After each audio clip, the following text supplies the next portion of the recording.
Jared Polin, FroKnowsPhoto.com, and this is your... Been in this business 15 years. What's your name? Photo News Fix. Please don't skip ahead just yet, because I do have something important to say. That this fix is brought to you by the 15th anniversary of the launch of FroKnowsPhoto.com and the fact that we just hit 1.5 million subscribers finally. So a big thank you to everybody who is subscribed or who has subscribed along the way for 15 amazing years. For 15 years of FroKnowsPhoto.com. First up, when Canon released their more budget-friendly line of non-L 2.8 lenses, they gave us the 16-28 and 28-70. Now at the time I asked, will we see a 70-180 or something similar to Tamron's budget-friendly zoom 2.8s? Well, according to Canon rumors, the answer to that might be a yes. They're claiming that a 70-150, not 180 2.8 IS STM is coming in Q4 of this year. Soon. Now I would guess the reason it's a 150 and not 180 is size. Both the 16-28 and 28-70 are basically the same size,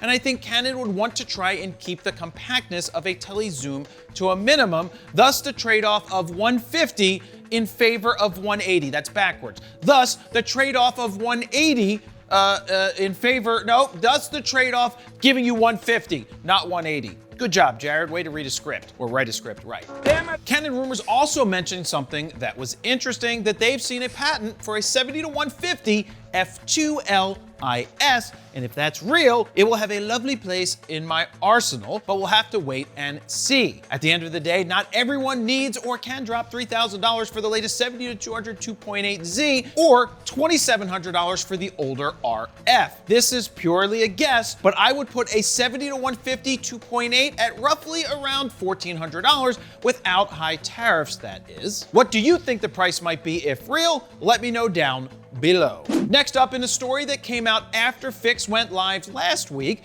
Fuji announced their X1/2 compact digital camera that really wants to be a film camera, but in a good way, that is. The X1/2 is a tiny 240-gram camera that sports a vertically oriented 1-inch 18-megapixel sensor, sports a 10.8mm f2.8 lens, which is more like a 32mm f7 or so around there in 35mm terms, and has a lot of film-centric features. Like I mentioned, the body is tiny, unlike mine. As you can see right here, my body is massive. I've worked with better. Anyway, the body comes in 3 colors and does look pretty cool. It has a vertical-sized LCD screen on the back, along with a tiny film door window LCD, which you can swipe around to change the film simulations that you want to use. That right there is a fun and cool feature. The camera harkens back to an era of half-frame cameras that let you squeeze out 2 images on a 35mm frame. Speaking of film cameras, there's a film advance lever and other quirky film camera settings that you can choose from. Now, when you enter the film lever mode, which puts you into shooting with the film lever, you can select the length of your film roll, which locks you into pretty much all of your settings. It doesn't let you use the LCD on the back of the camera, and it only allows you to use the optical viewfinder and won't rewind your film until the roll is fully complete. Now, of course, there's a way to rewind early and develop your film. It does give you some cool contact sheets. Those look awesome. You can choose between 36, 54, and 72 exposure rolls of film, which now makes sense to me, as you could get 72 half exposures on a roll of 36 back in the day. Oh yeah, it only shoots JPEG, which is stupid. Yeah, very stupid. It can't be that hard to let you have the option to shoot RAW. Look, if the damn thing can shoot video, which I'm not even talking about, you can have it shoot freaking RAW.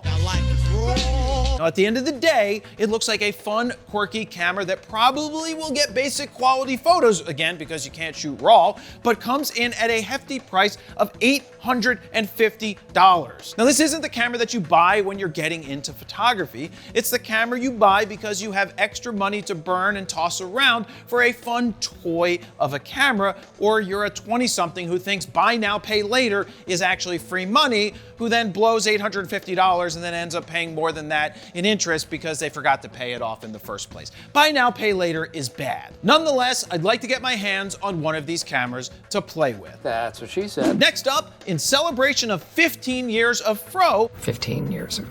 I'm offering a $15 discount on the Grand Slam bundle of all 58 of our presets from ProPack 1, 2, 3, and 4 when you head on over to fronosphoto.com/ProPack4 and use the code FRO15 at checkout. That's $1.81 per preset, by the way, and the biggest discount ever on presets. Now keep in mind, I only do 2 sales a year. 1 on the Fro anniversary and 2 on Black Fro Day, and that's it. So if you've been waiting to grab our presets or you simply want to say thank you for 15 years of content, use the code FRO15 at checkout for the Grand Slam bundle at fronosphoto.com/FroPack4. The code will deactivate on June 7th. And finally, Sony has announced the FX2. And boy, oh boy, was I wrong about one of the rumored specs that I said, there's no way they're doing this. Wrong. The FX2 is pretty much an A7C2 or most of the innards of an A7 IV, but in a more video-centric body.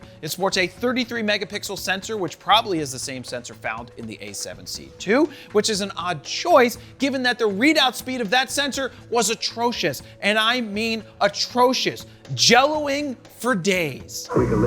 It does sport the new AI processor, which means autofocus for video and stills will be top notch. Now, speaking of stills, this camera includes a mechanical shutter with front curtain only, but unlike most Sony FX bodies, has a built-in tiltable EVF. Now, what the camera probably won't have is an actual EVF. Wrong. I was wrong when reporting on that rumor. I never thought that they would add an EVF, let alone one that is tiltable. The good news is it sticks out from the back of the camera, giving you plenty of clearance. And especially being a lefty, I like that my nose doesn't have to touch the back of the screen. Now, the bad news is if you put something in the hot shoe, you're gonna lose the tiltability. But hey, maybe this will find its way into future FX designs, but with a higher quality display. Now, speaking of quality displays, the FX2 doesn't have one. Sony still chooses to use a crappy, and I mean crappy, 1.03 million dot LCD panel. Now, it does flip out and rotate and all of that BS, but that's probably because they expect you to use an external display instead connected to the camera. The body has a deep grip, quarter 20s all the way around, a built-in fan to stave off overheating, shoots at 4K 60 but in Super 35, and it does 120 in 1080, but offers some nice cinematic features like shutter angle, cinema camera menus, and more. Now, I didn't get a hands-on with this thing just yet, so I can't go into every quirk and feature, but I will try to do that if they do send me one to test out. Now, in terms of price, the FX2 is $2,700, which is a $500 premium over the A7C2, which pretty much does the same thing for less. Now, I'm honestly not sure who this camera is for, as it's using a bunch of yesterday's tech in a world where competition has been heating up for this particular type of market in that price point. I'm looking at you, Nikon Z6 III, and I'm looking at you, Panasonic, whatever camera you just came out with that I can't remember is a whatever it is. It's a competitor here. Now, what say you? Let me know down below. And there you have it. That's your photo news fix this time around. Thank you very much for 15 years of Fronos Photo. Jared Polin, FronosPhoto.com. See ya.